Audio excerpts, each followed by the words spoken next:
Thank you again for joining us for the first panel in the afternoon. Today's topic will be an interesting one as we have our panel discuss what has driven the physical iron ore market in the past years, and we will actually take a look at the opportunities going forward and how this will actually translate into more paper activities, which we have seen, as William Chin mentioned earlier, that volumes have actually surpassed the 4 billion marks. Okay, so without further ado, I will introduce the panelists for today, starting with Mr. Anant Jatia, founder and CIO of the Greenland investment. Mengtian from the Horizon Insight. Sunny Wajid from Fomento Commodities. And last but not least, Kevin Yu from Optiver. Please.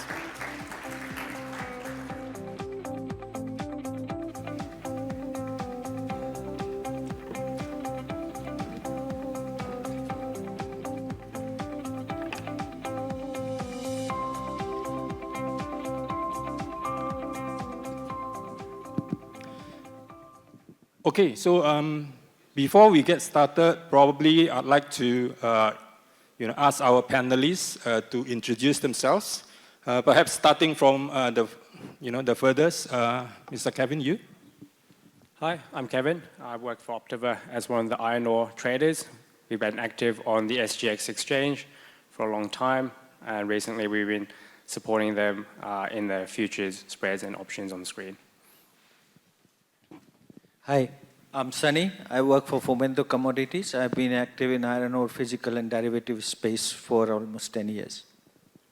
Good afternoon, everyone. I'm Mengtian from Horizon Insights. So briefly introduce what we do. We are the largest independent research house in China for investment, and we specialize in the micro and commodities trading.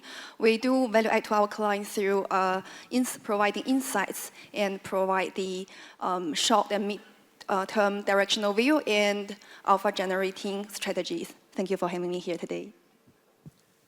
Good afternoon. I'm Anant Jatia. I'm the founder and CIO of Greenland Investment Management.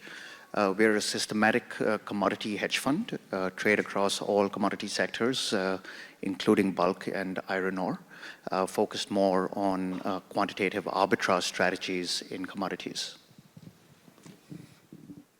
All right, so to get things started, I think I'd like to go back a little bit to where we were last year. We see prices surge to end the year at $140 per metric ton. But then, I think in the first Q of this year, we see that iron ore prices quickly drop, right, to below $100 actually, right, before slight rebounds that we are seeing. And then, what happened is, we see that the price is now hovering around $118 per metric ton. So I'd like to seek your opinion. Maybe let's start from Mengtian, right? Demand for iron ore typically comes from the real estate infrastructure as well as the manufacturing sectors, right? So how do you see the development in the Chinese real estate market last year as well as the infrastructure and the manufacturing? And how does the landscape this year contribute to this roller coaster in iron ore prices? It's a very interesting question. First of all, about the roller coaster of the price, I do believe it's more of a mismatch between the supply and demand, but only a temporary one. So we are actually still quite bullish about the price of iron ore in the second half of the year. So about the three sectors, so when people talk about the downstream demand and the impact on China's demand of steel and iron ore, it's always that the first thing that comes to mind is about the real estate industry. However, the story actually have changed as we have observed in last year. So for example, in the year of 2023, we do have observed that the crude steel production and demand has been actually quite resilient. even though that if we take a look at the real estate investment, it has been decreased by more than 10%. On the other hand, if we take a look at the export and the manufacturing, so the export of the steel actually only constitute about 8% of the total steel demand, but it bumped up by more than 45% last year. So eventually it contributed to more than 1% of the total steel increase in China in total. So having to say that we have observed in the past, and it will be in the future, that the real estate sector will continue to be shrinking. So, which means that the manufacturing and export will be more and more important to the total steel demand.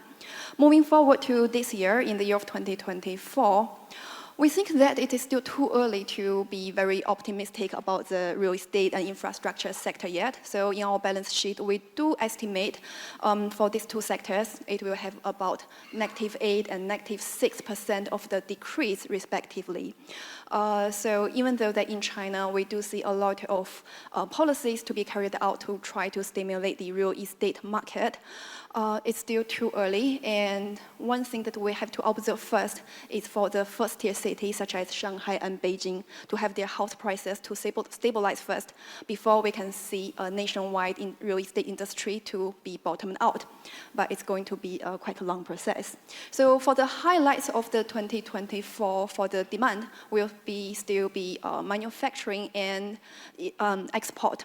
So actually, since the year of 2021 to 2023, China's spending on the manufacturing investment has been 10% increase consecutively every year, which means that it actually greatly expanded the production capability of China manufacturing industry. So it also gave China the price advantage in export. In this sense, as long as the production of the steel, as long as the production of hot metal output can continue to increase, it means that it will feed back into more demand for the steel and iron ore as well. It will directly benefit the price of iron ore. So all in all, so we're still quite bullish about the price of iron ore in the second half of the year. And the main reason is that we think there are still bright spots in the manufacturing and export sectors. So as we were saying that the mismatch of the supply and demand was just a temporary, which actually brought down the price of iron ore for a while. We still believe that the price of iron ore will be moving in an upward trend in the second half of the year. Yeah, that's my answer for that. Okay. Anant and Sunny, do you see a different angle? Yes, so we do have a relative opposite view on where we think prices might go over here. And that's what makes the panel fun. On our end, we don't think the recovery in China real estate is going to play out anytime soon. It's going to take a long time. The ability of Chinese government to stimulate the economy is fairly restricted at this point. The currency has been showing a significant amount of weakness. They've been having to protect it by using their fix. CNY is trading to the outside of the range. So the ability for the government to actually stimulate it, they've tried putting changes in real estate to give tax incentives. We don't think that's going to be enough to stimulate demand. Steel margins have continued to be weak and for an extended period in time. Even if you look down the curve, those margins still look to be weak even further. So if you don't see steel margins improving, very hard to see demand for iron ore then pick up alongside that. Within the iron ore complex, we would still say on the lower grade iron ores, you can still see more demand coming in given the weakness in steel margins. But on the higher grade iron ores, it could be a little bit more challenging. Yes, Sunny. Yeah.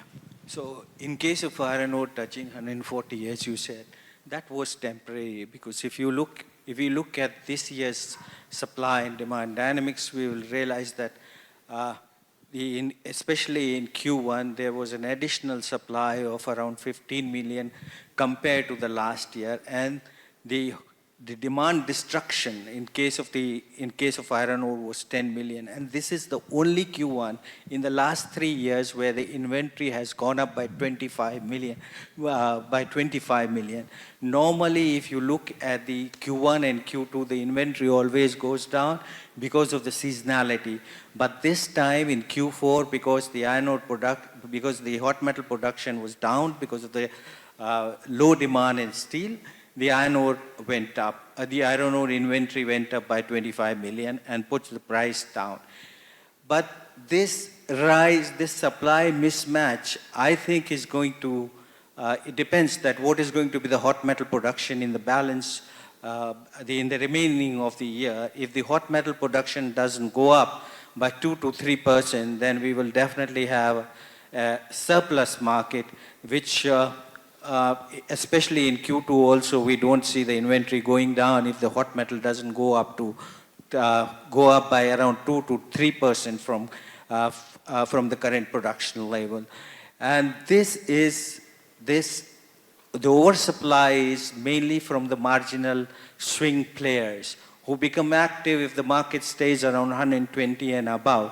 Once the market goes down 120, if market stays between 100 and 110, then there is a possibility that the market may stabilize because the supply from these swing marginal players would decrease considerably.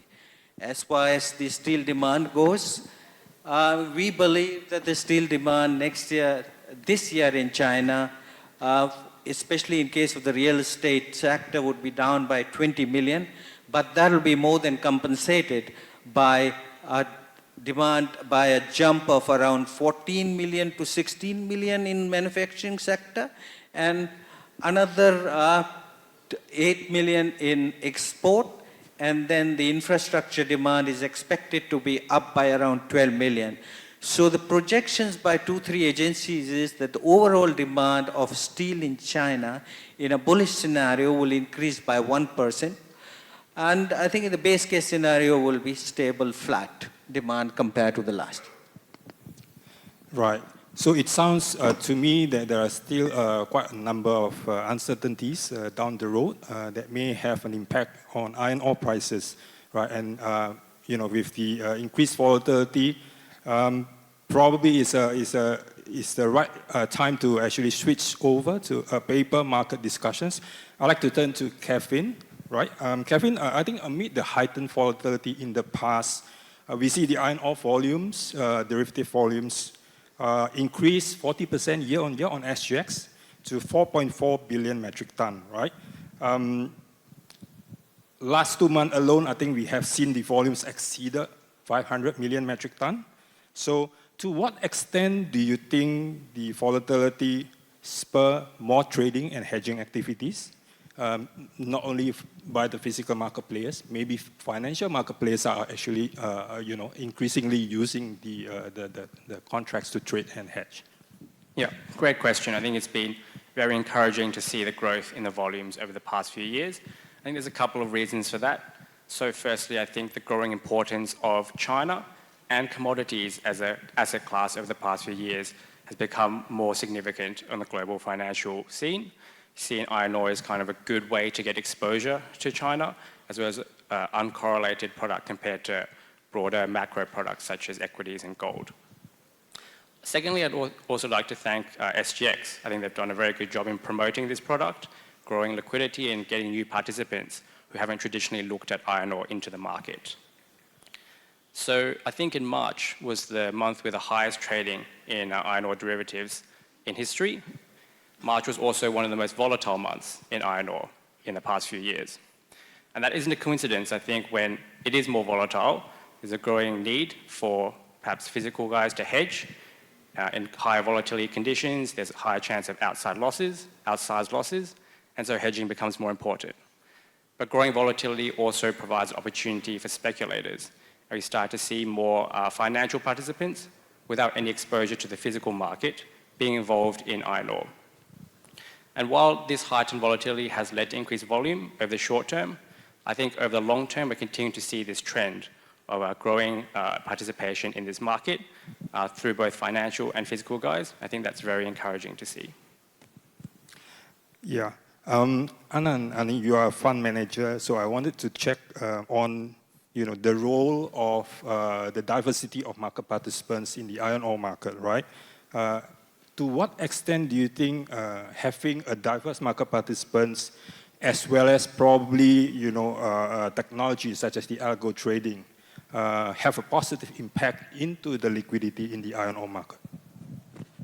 So like any market out there, the more participants that you have, that builds on liquidity in the market. I think the SGX story on iron ore has been a massive success.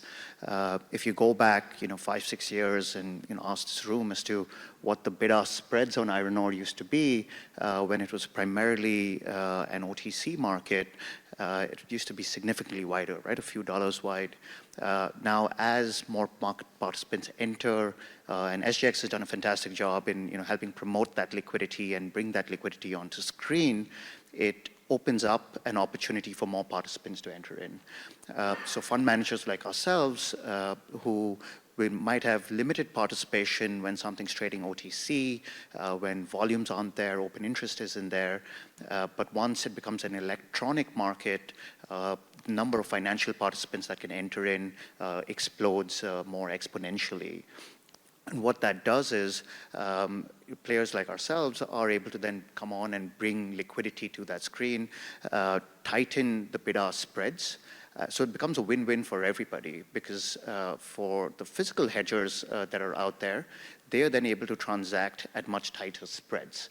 So the cost of intermediation, the cost of getting that hedge on reduces, and it provides opportunities for speculators. So when you have only physical participants in a market, there's a timing mismatch, right? So when a miner wants to hedge versus when a steel mill wants to hedge may not be at the same point. So somebody's got to bridge that liquidity, and in typical markets, it's going to be the speculators that bridge that gap by taking on that risk. Sunny, you obviously dealt with both the physical markets as well as the paper market. So how do you see that the liquidity in the iron ore market has helped you in your hedging as well as trading activities? Yes, of course, the liquidity does help, and it is easy for a physical player to hedge if the market is liquid. The bid-offer spread is very less, and about the volatility, I would like to say that if the volatility is high, that of course generates a lot of volume and the liquidity in the market.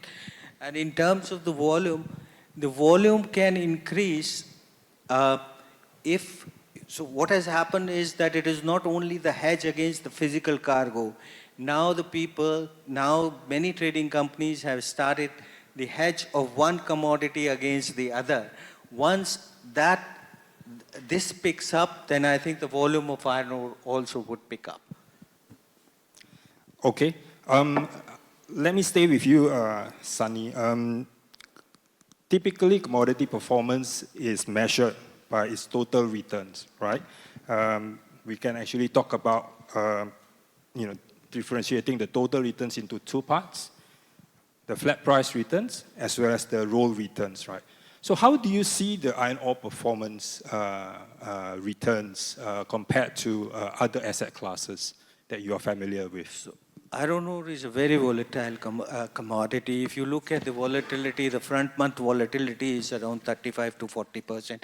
Even at times it goes beyond 40%. So in any market, if you have a directional bet which has got a 40% volatility, then of course the upside could be, your reward could be huge, but at the same time your risk also would be very large. But a market which has got a 40% volatility, that volatility is, in my opinion, is coming from the fact that there is a big volume which is trading on DC, that is traded by mostly retail investors who are in and out in a day. Any market which has got such huge volume traded by retail investors then that generates a lot of volatility, and that market could be a good market for a professional trader where they know that how can they utilize this, this volatility in the market. Kevin, anything to add to that? As a trader, you obviously monitor your P&L very closely on a day-to-day basis. Yeah, I'd say like the volatility is one of the reasons that might deter someone from holding maybe a long-term position in iron ore. However, I think iron ore is one of those unique commodities where the futures term structure is in backwardation, and that presents more interesting monetization opportunities, especially from the long side. So for example, if you were to roll a long front month position every month over the last year, from the 1st of Jan 2023 to the 1st of Jan 2024, you would have realized a roll yield annualized of 18%. And that would be on top of the 19% appreciation in the flat price. So if we were to compare that to, say, another commodity such as oil, where the futures term structure is in contango, where you realize a rolling yield of negative or close to flat. So that kind of gives you a buffer in terms of holding this position. You expect some kind of carry return over the long run holding this position, and increases the appeal of iron ore as a long-term, less correlated, diversified asset in a portfolio. Anything to add, Anant? Yeah, so we trade across the commodity spectrum, and if we look back over the last 12 months, for example, out of all the commodities that we look at, with the exception of one agricultural commodity, cocoa, which is up more than 200%, iron ore has had the highest total return. So on a rolling 12-month basis, including the roll yield, we see it at around 36% has been the upside, with around 12-13% coming from roll itself.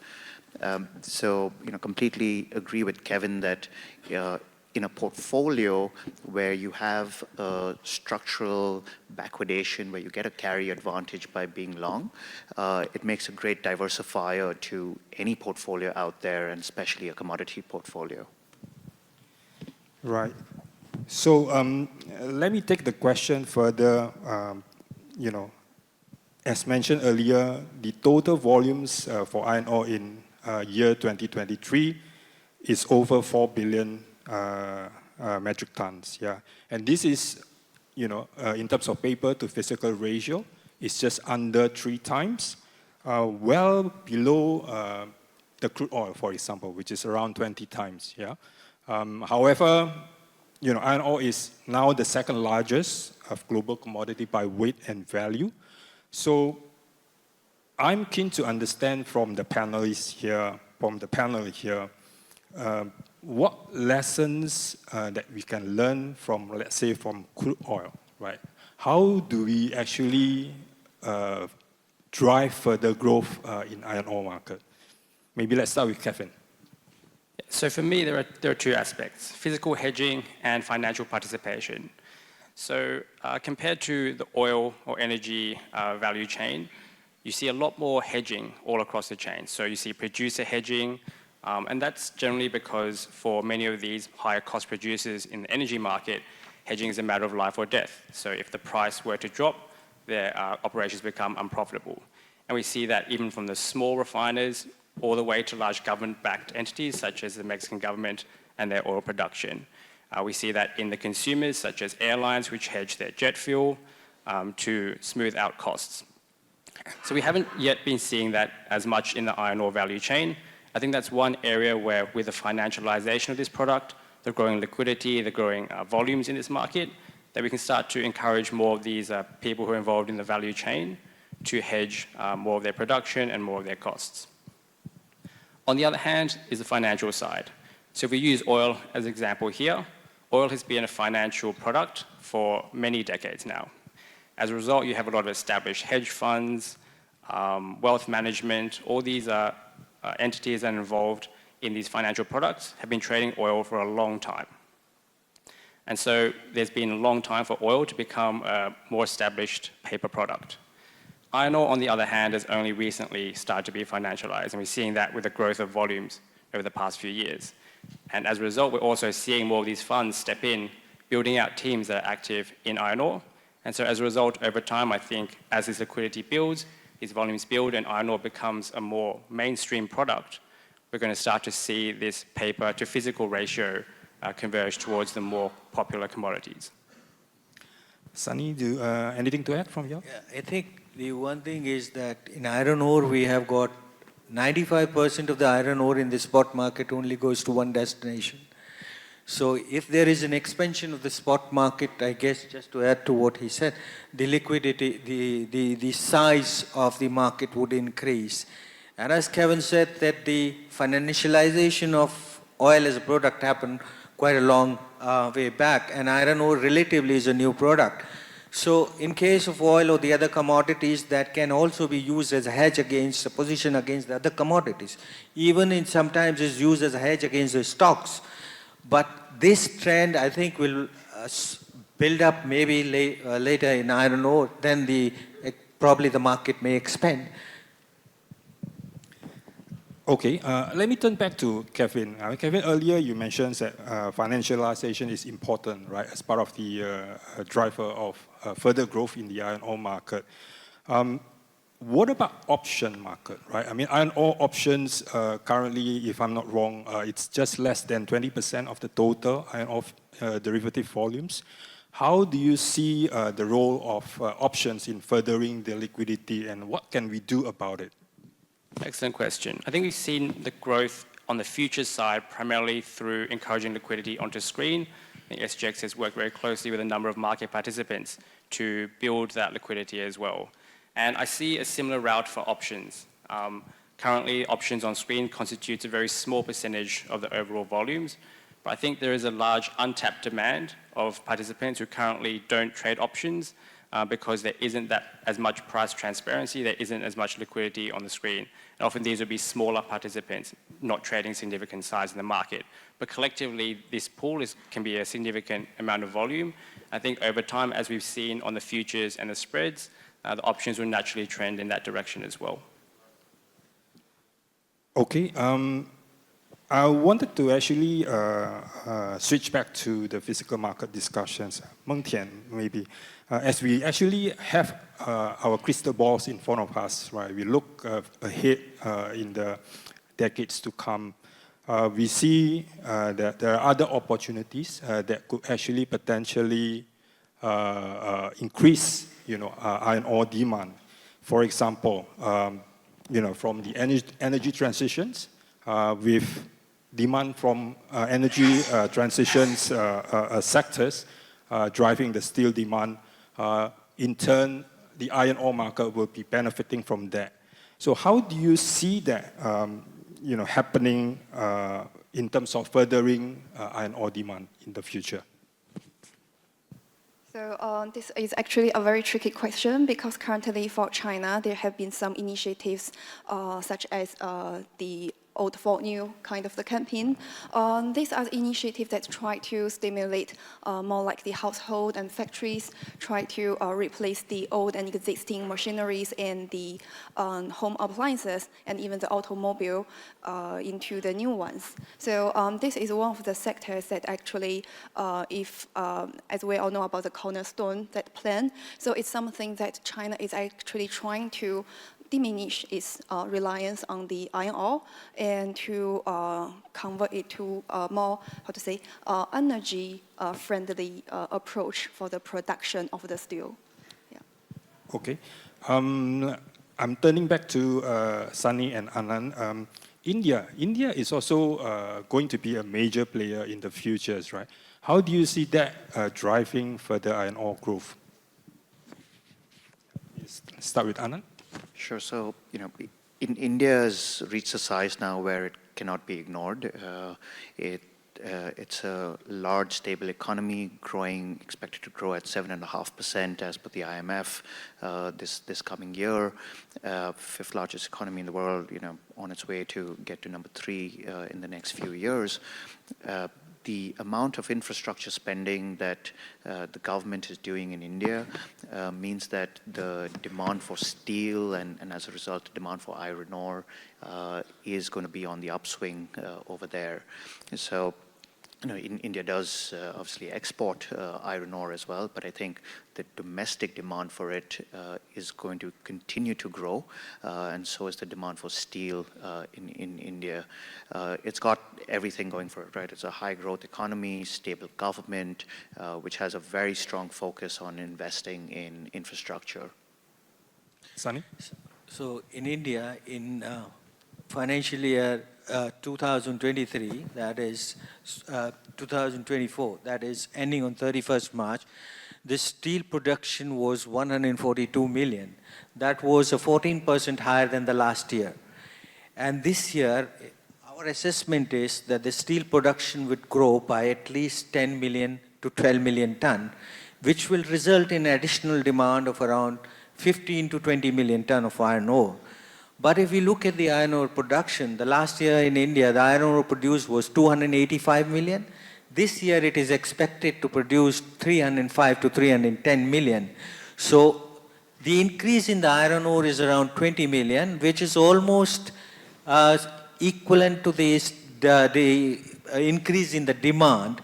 But the problem is India is a vast country, and there is a geographical distribution inequality in the distribution of the assets. So the mills which are in the coastal region or the mills in the western India probably will have a demand for imported iron ore. And some of them have already started importing. This is probably the first time when we remember, as far as I remember, when the market was above $110 or $120, some of the Indian mills have entered into a long-term contract with international miners. The volume may not be big, around 4 or 5 million, but if the steel demand keeps growing up at an aggregate rate of around 10 to 12%, there is a possibility that India may become a net exporter of iron ore, net importer of iron ore from the net exporter. Okay, I mean that's very insightful indeed. Perhaps I wanted to check back with Kevin, right? Kevin, as we talk about energy transitions, as we talk about greener steel production, right? Obviously, there will be, a need for higher grade iron ore. We have been talking about how liquid the 62% iron ore derivative contracts that we have on SGX. How do we see the transitions towards, low carbon economy benefiting the liquidity in the 65% contract? Yeah, I think for people who've been attending the conference today, we've seen a greater focus on decarbonization. I think 65% fines is going to be increasingly important going forward as a way to tackle climate change. For example, in the steel production creates currently 10% of global CO2 emissions. So while I think we are discussing this 65%, we're not yet seeing that reflected as much on the paper market. So I think there is still a lot of room for the 65% contract to grow, and we're starting to see more interest being expressed in those markets, both on the flat price futures, spreads and options from talking to other people in the market. And I think similar to how we're starting to see at least the 62% has become more established, I think we're going to start to see, as Sunny also mentioned, being able to trade these two contracts or other commodities against each other, and 65% is going to start to become part of that mix. Okay, maybe let me pause here and then open up to the floor if there is any questions from the audience for our panelists. Anyone with any questions? I see there is one question coming here on the monitor. Let me just read up the questions for everyone. Is there danger that paper price disconnects from the physical markets with growing volume from non-physical trading entities? How would the market keep this in check? Anant, you want to take this? I can take that, yes. The market keeps it in check through arbitrage, right? And arbitrage can take a few different forms. One, if paper prices far exceed what's going on in the physical market. You'll have physical traders who can do an arb between the physical market and the futures market, right? Buy the physical, sell the futures, wait for that convergence and let that settle. Remember, the paper market does finally settle basis and index that is reflective of pricing in the physical market. So that convergence does take place. If temporarily there are dislocations, arbitrageurs like ourselves enter that market, whether we are arbitraging SGX versus onshore China markets, or you'll have physical players arbitraging versus the paper markets. So I don't think there is a danger of that disconnect taking place. You've seen crude oil markets, as we are discussing, trades 30x the physical market, but that price is reflective of on-the-ground physical pricing, and it's driven by this tight arb relationships that will always exist. Kevin or Sunny, anything to add? So I agree. The reference for the derivatives is also the index, which is the reference for the physical. So the index is decided by the physical trades, and the derivatives will be the physical will decide where the index is going to be. That is the physical trade. But the volume would, I'm of the opinion the volume would be certainly, the financial players will be doing much bigger volume than the physical players. Okay, and any other questions from the floor? If not, I think we have one or 2 minutes more. I'd like to close with the questions. What price level do you think we will see by the end of 2024 for the 62% iron ore? Let's start with Kevin. I think that's a very tricky question. I think as a trader, I don't know if I'd even want to say what our number would be. I guess that's some of our edge in this market. I think, I think maybe less about the price, more about what you're looking for. I think you're looking for, one, more government stimulus, or at least a promise of stimulus. That's going to be bullish. Translation of that into real demand, pick up in steel production, reduction in iron ore inventories. I think that's also going to be bullish. But I think what we're seeing is a lot of promise from the Chinese government, but less of a follow-through on that into the physical market. I think that's what's being watched quite closely. And over the past few years, that's been a major driver of the iron ore moves. Sunny? So, as Kevin said, it's a tricky question because it depends on a lot of things. So, the main thing which is going to decide the price movement from here is that what is going to be the hot metal production in China in the next 8 months. If the hot metal production is the same, what we saw last year, there is not a major dip, then probably we will trade in a range of around $10 to $15 from here. If we go higher, then there is a possibility of a sharp drop because the supply is going to increase from after June. There is going to be one Australian project which will become operationalized, which is called the Onslow project, and there will be additional 15-20 million tons of low-cost cargo which will be coming into the market. Okay. Okay, so so I do agree with that. So in the short-term view, so the most important thing is actually the hot metal output, as we do expect to see it continue to move up, at least in May. So the price of iron ore in short term will continue to increase. And for the second half of the year, there are 2 things I think are worth noting. One is from China domestically for the government special bond to be carried out by June, which will actually transmitted in the actual steel demand in at least Q3. And overseas, the replenishment cycle of the overseas for the industry inventory is something that will be the highlight. So at the end of the year, I think the price can go up, and if I have to put a number, the ceiling I think will be $140. Anant? So We would say that we'd be bearish on iron ore going into the end of the year. Again, as we said, we don't think China has room to stimulate as much as people are expecting for China to stimulate. The swing suppliers like India now, as we heard from Marcus in the morning, increase their output and increase their exports as prices go up and go beyond 120. That's going to keep a lid on how far up prices can go. So if we had to take a call, it would be below the 118 that we are at right now. All right, fantastic. That should wrap up our panel discussion. Let's put our hands together for our panelists here. Thank you, guys.